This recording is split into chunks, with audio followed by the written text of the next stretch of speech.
0, 1. Let's get started.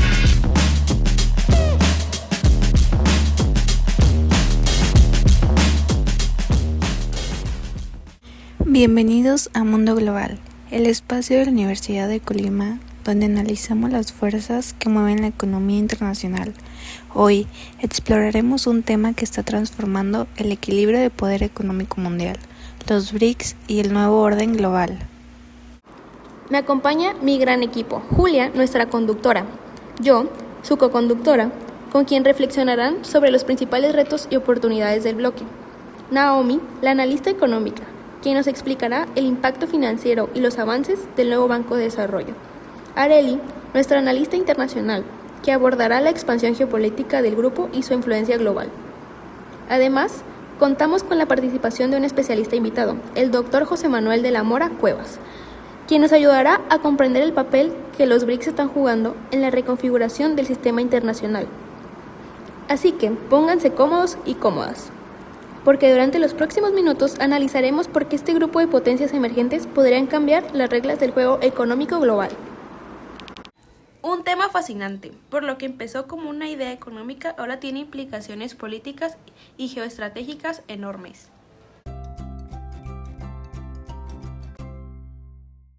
Este podcast forma parte del curso de Economía Política Internacional de la Facultad de Ciencias Políticas y Sociales. Aquí buscamos entender cómo las potencias emergentes están reescribiendo las reglas del sistema global.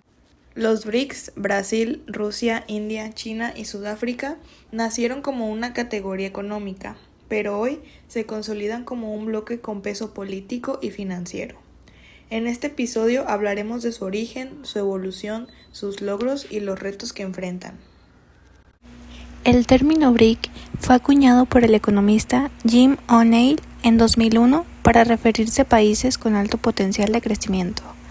En 2009 se institucionalizó el grupo y en 2010 Sudáfrica se unió oficialmente, convirtiéndolo en BRICS.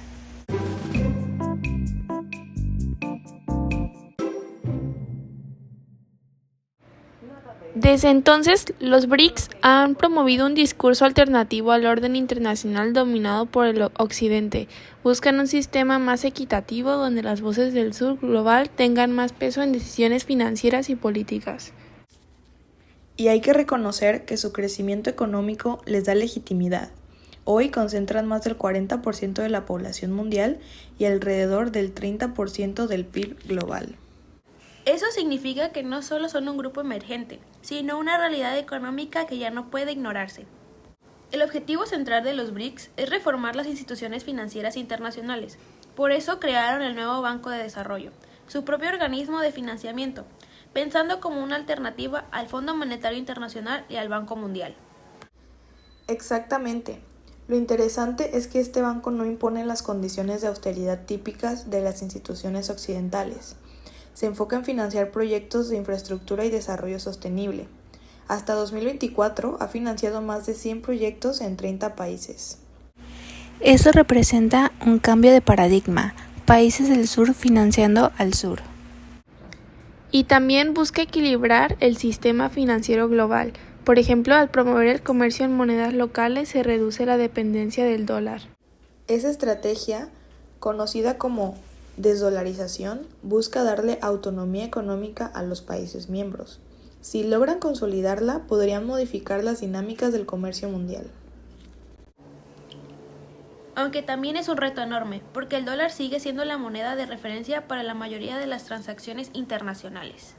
Sí, pero ya es una señal de cambio. Los BRICS están marcando el inicio de un sistema financiero más multipolar. En 2024, el bloque anunció su expansión integrado a Arabia Saudita, Egipto, Irán, Etiopía.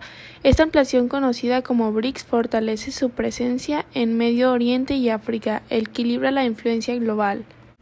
Además, incorpora grandes productores de energía como Arabia Saudita e Irán. Eso tiene un impacto directo en el mercado petrolero internacional. Claro, porque ahora el bloque reúne a potencias energéticas, agrícolas e industriales. Esa combinación lo vuelve una plataforma poderosa para negociar frente al G7 o la Unión Europea. aunque al mismo tiempo surgen tensiones internas. No es lo mismo coordinar entre 5 países que entre 9, y con ideologías tan distintas. Mantener la cohesión será un reto. De hecho, algunos análisis dicen que el BRICS podría convertirse en una especie de contrapeso del G7. Por eso, dependerá de su capacidad para coordinar políticas comunes. Y sobre ese tema, nos acompaña un especialista que nos ayudará a entender mejor los desafíos y oportunidades de este bloque en expansión. Está con nosotros el doctor José Manuel de la Mora Cuevas, que es profesor en la Universidad de Colima, y nos ayudará a entender un poco más sobre el tema de los BRICS. Profesor, muchas gracias por estar con nosotros. Comencemos con una pregunta básica. ¿Cómo surgieron los BRICS y qué objetivos tenían al formarse como un bloque en 2009? Bueno, ¿cómo surgieron los BRICS y qué objetivo tenían al formarse como bloque en 2009? Este es un conjunto de 4 países originalmente: Brasil, Rusia, India y China. Bueno, también estaba Sudáfrica, 5 entonces, y la intención era, en su momento, conformar una posición fuerte de países que en su momento se llamaban economías emergentes, por no llamarles economías en desarrollo, porque tampoco eran economías en desarrollo, sino que eran unas potencias que estaban emergiendo. Y yo pienso que fue también una respuesta a, en aquel entonces todavía era un mundo más polarizado que el de ahora, con un fuerte dominio de Estados Unidos, y ante la falta de dominio de Rusia como país hegemónico, pues empezaron a constituirse como esta alternativa. Sin embargo, su finalidad tendía a ser política, porque económicamente, si bien establecieron algunas alianzas o algunos acuerdos, la idea era conformarse, te digo, como yo lo entiendo, conformarse como un peso para dar un equilibrio en esta balanza geopolítica frente a la hegemonía de Estados Unidos ante la caída del bloque soviético. ¿Y hoy, por qué se considera que representan una alternativa al orden económico dominado por Occidente? Bueno, hoy se considera una alternativa al orden económico dominado por Occidente, pero depende del punto de vista donde lo mires. Evidentemente, cuando hablamos de términos como Occidente o Oriente, estamos hablando de un punto de vista. Las últimas tendencias son a no hablar de Oriente ni de Medio Oriente, porque si lo hacemos así siempre hablamos Medio Oriente desde la posición de Occidente, ¿verdad? Y eso es un poco discriminatorio.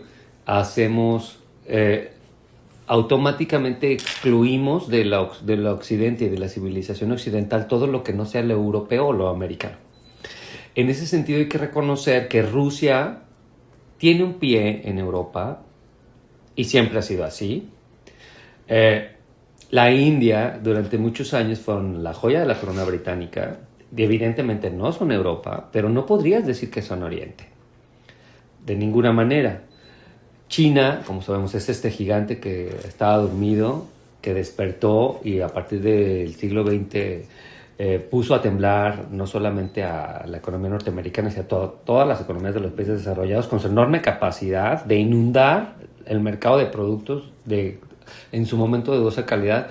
Entonces vemos que si bien hay un desequilibrio, y Brasil, pues estamos hablando de uno de los países más extensos del mundo, con los recursos naturales más fuertes, más grandes, la mayor riqueza biológica, biodiversidad, etcétera, etcétera. Entonces, y Sudáfrica, pues claro que es un país africano, del África subsahariana, pero de los que están más desarrollados de la región. Entonces, sí que se establece un equilibrio en esa balanza. Sin embargo, yo no consideraría que son una posición frente a Occidente. Al contrario, más bien están, con toda proporción guardada, más que ser alternativa a Occidente, es opción contra Occidente. Si entendemos por Occidente Europa y Estados Unidos. Ahora, contra no significa que sean opuestos a Occidente, sino que hay otra forma de organizarse, de cooperar, ¿verdad? Que no es exactamente la concebida por los Estados Unidos o por Europa, que puede tener posibilidades de desarrollo y de cooperación internacional para los países miembros. Considero yo que es muy complicado el tema de las grandes distancias geográficas y de las enormes diferencias culturales que se ven al interior de este grupo. Sin embargo, ideológicamente creo que hay un acuerdo entre las personas que están al frente, entre los liderazgos, pero también eso es lo que quizá los convierte en un bloque un tanto frágil, porque si cambian los liderazgos, lo que yo veo muy difícil, porque las posiciones tienden a polarizarse, pero si cambian los liderazgos en cualquier sentido, puede ser que el equilibrio al interior de los BRICS se desestabilice. También nos interesa saber qué papel ha jugado el nuevo Banco de Desarrollo en consolidar esa independencia financiera. El Banco de Desarrollo, este nuevo Banco de Desarrollo, al igual que todos los bancos de desarrollo, tiene la función, a diferencia de la banca comercial, no de generar ganancias o de generarle ganancias o dividendos a las personas dueñas o propietarias. Aquí el Banco de Desarrollo tiene la finalidad de generar posibilidades de cooperación internacional a partir de financiamientos concretos específicos. Ahora, si bien te puedo dar financiamiento, te puedo facilitar ese financiamiento, no es beneficencia. El Banco de Desarrollo tiene unos costos de operación y además hay un interés que pagar a ese Banco de Desarrollo. Evidentemente se busca condiciones preferenciales, pero hay que reconocer también que sería en las áreas o en los temas que el gobierno del Banco de Desarrollo considera que son prioritarios o que valen la pena. Puede ser tanto un cohete que te impulse hacia otro estado de desarrollo gracias al financiamiento, pero también puede ser un corset que te apriete, te cancele y te impida crecer si no es de acuerdo a lo que el Banco de Desarrollo considera que debe ser el rumbo de la economía de los países. Cuando contraes este tipo de acuerdos o de compromisos, firmas y también firman las letras chiquitas, ¿verdad? Evidentemente ahí un compromiso de hacer los pagos acordados, pero sobre todo de cumplir con los acuerdos que como grupo se pactaron. Y a veces eso podría resultar en violar un poco la soberanía o la capacidad de cada uno de los países para tomar decisiones de manera libre y soberana. Profesor, con la reciente expansión, ¿cree que el BRICS pueda mantener su cohesión o la diferencia de políticas terminarán fragmentando al grupo? Sí, yo creo que si los BRICS pueden mantener su cohesión o si las diferencias políticas terminarán fracturándolos. Yo creo que sí, evidentemente podrán mantener su cohesión. A ver, hay presiones internas, pero hasta donde yo las veo, son de índole económica, porque si bien son países que tienen economías emergentes, no solamente a partir de la pandemia, los últimos 10 años han venido desacelerando su desarrollo. De la misma manera que pasa en Latinoamérica. El único país latinoamericano de los BRICS es Brasil. Y como ustedes saben, Brasil la economía brasileña es una de las economías más grandes, no solo de América Latina, sino una de las economías más grandes a nivel global. Es casi de manera natural por el tamaño de su población. Sin embargo, esto no es automático. El crecimiento de Brasil se ha desacelerado, lo que representa un impacto para la economía no solamente de los BRICS, sino de toda América Latina. A ver, además, nosotros, al estar en la región de Norteamérica, vemos en los BRICS una posibilidad, por supuesto, más que una posibilidad de establecer convenios y alianzas, vemos más bien una posibilidad de competir, puesto que si bien no somos economías que se complementen, en algunas áreas el liderazgo de Rusia y de la India sí puede superar el liderazgo del Tratado de América del Norte en cuanto a consumo o a producción. Y finalmente, desde una mirada latinoamericana, ¿qué oportunidades o riesgos representa el fortalecimiento de este bloque para países como México? ¿Qué oportunidades o riesgos representa este bloque para países como México? Como yo lo veo, considero que en este caso México, como saben ustedes perfectamente, la diplomacia comercial o mercantil nos ha casado, por así decirlo, con el bloque de Norteamérica. Nuestro principal socio comercial, tanto para comprar como para vender, son los Estados Unidos. Y en mucho menor medida Canadá. A los países de Europa con los que tenemos comercio son en mucha menor medida. Así que pues considero que las posibilidades de comercio con el bloque de los BRICS son menores. Brasil es una economía, no es una economía complementaria con la de México, porque si se fijan, son economías muy similares que producen de manera muy similar y tienen las mismas ventajas comparativas. Entonces, en lugar de complementarnos con Brasil, más bien podríamos competir. Lo mismo pasa con la India. Por supuesto, si bien se han especializado en tecnología, por el bono poblacional, en ese sentido creo que sí son competencia. Lo que considero un enorme reto para los BRICS es que fortalezcan la capacidad al interior del bloque de fortalecer su gobierno corporativo. ¿Qué quiero decir con esto? Que dejen muy claras las reglas de operación al interior del bloque y que las reuniones, por ejemplo, yo considero que no deben de ser tan esporádicas. Bueno, no son esporádicas, hay reuniones periódicas, sin embargo no son tan frecuentes. Considero yo que el tema para los BRICS es que de inmediato atiendan la forma de organización al interior para que sean un mecanismo más fuerte, no solamente para la relación entre los países que los conforman, sino principalmente para la relación con los países que estamos fuera de este bloque. Muchas gracias, profesor, por acompañarnos en este episodio. Espero nos pueda seguir acompañando en episodios nuevos. Nos vemos en el siguiente.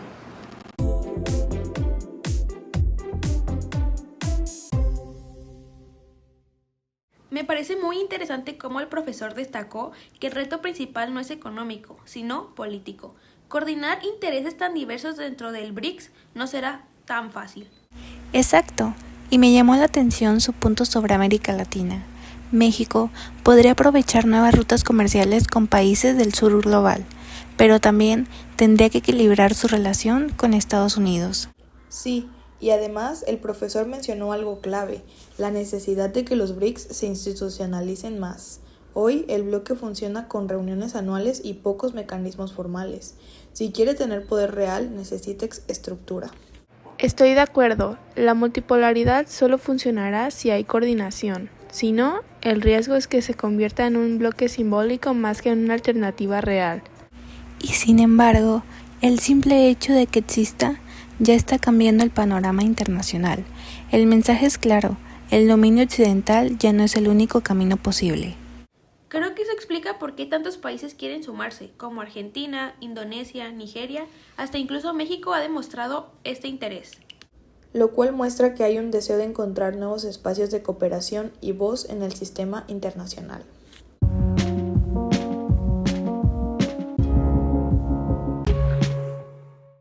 Después de escuchar al especialista y repasar todo lo que hemos discutido, me queda una sensación interesante. Los BRICS no solo están transformando la economía global, sino también la manera en que entendemos el poder. Ya no solo se trata del PIB o reservas, sino de cómo los países del sur global reclaman su espacio político. Exactamente, creo que estamos viendo una redefinición del concepto de liderazgo global. Durante décadas, el poder económico estuvo concentrado en el norte, especialmente en Estados Unidos y Europa. Pero ahora los BRICS demuestran que existen otras formas de crecimiento, basadas en cooperación regional, infraestructura y soberanía. Lo cual nos lleva a preguntarnos, ¿hasta qué punto el bloque puede mantenerse unido cuando cada país tiene prioridades tan distintas? Esa es la gran pregunta, pero, en mi opinión, lo que los mantiene juntos es el objetivo común de reducir la dependencia de Occidente. Esa coincidencia, aunque pragmática, es la que les ha permitido avanzar. En ese sentido, los BRICS son un experimento, pero también un mensaje. Nos recuerdan que el poder no es algo fijo, se redistribuye, se transforma y cada generación tiene la oportunidad de replantearlo. Y desde la perspectiva latinoamericana, eso es una llamada de atención. Si queremos tener voz en este nuevo orden, necesitamos fortalecer nuestra integración regional. No podemos seguir actuando como países aislados frente a potencias organizadas. Exacto, América Latina tiene potencial, recursos, talento humano, pero nos falta coordinación. Los BRICS demuestran que la Unión puede convertir economías en desarrollo en actores globales con peso propio. Y también muestran que la cooperación no tiene que estar limitada por la geografía. Brasil está en África, Sudáfrica en África, China en Asia, y aún así colaboran. Es un ejemplo de que los bloques pueden ser verdaderamente globales. En resumen, podríamos decir que los BRICS son tanto como un desafío como una oportunidad. Un desafío porque rompen el equilibrio tradicional del poder, y una oportunidad porque nos invitan a imaginar un mundo más plural.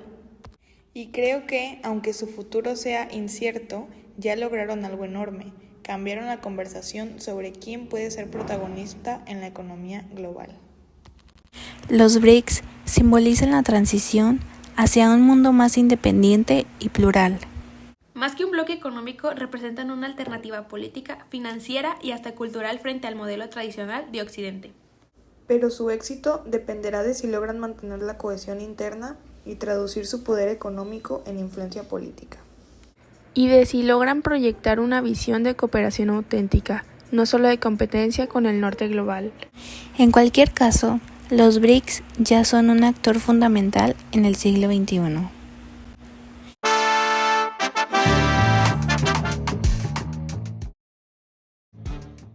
Esto fue Mundo Global, un podcast académico de la Universidad de Colima. Gracias por escucharnos. Gracias por acompañarnos. No olviden seguirnos en Spotify y en YouTube y compartir este episodio. Nos vemos en el siguiente. Nos escuchamos en la próxima entrega, donde seguiremos analizando los grandes temas de la economía internacional.